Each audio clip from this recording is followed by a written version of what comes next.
प्रियों, आज हम अपने जीवन को पहचाने।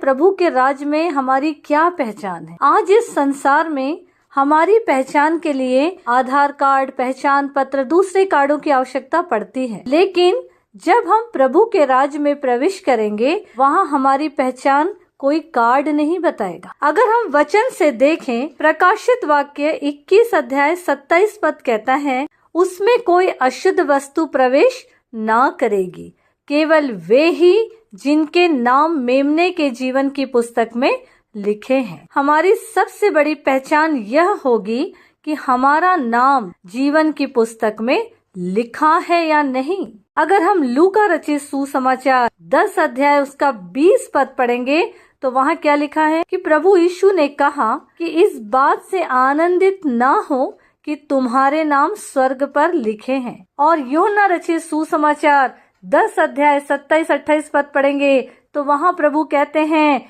कि उनकी भेड़ें उनका शब्द सुनती है, वे उन्हें जानती है और वे उन्हें अनंत जीवन देते हैं। इसलिए आज हमें ये नहीं देखना चाहिए कि संसार हमें किस नाम से पहचानता है, बल्कि ये देखना चाहिए कि प्रभु हमें जानते हैं या नहीं। प्रियों, अगर हम मत्ती रचित सुसमाचार 7 अध्याय 21, 22 और 23 पद पढ़ेंगे तो वहाँ क्या लिखा है कि कुछ लोगों ने प्रभु के नाम से बहुत काम किए, लेकिन प्रभु ने क्या कहा? मैंने तुम्हें कभी नहीं जाना। याद रखिए, इससे हमें ये सीख मिलती है कि केवल मुंह से प्रभु प्रभु कहना पर्याप्त नहीं है। हमारा जीवन प्रभु के साथ, प्रभु के भय में होना चाहिए। इसलिए याद रखिए, हमारी असली पहचान है हम मसीह के हैं, हमारा नाम जीवन की पुस्तक में लिखा हो और हमारा जीवन प्रभु को प्रसन्न करने वाला हो। प्रियो, जो कार्ड यहाँ लग रहे हैं वो कार्ड लेके हम ऊपर नहीं पहुँचेंगे,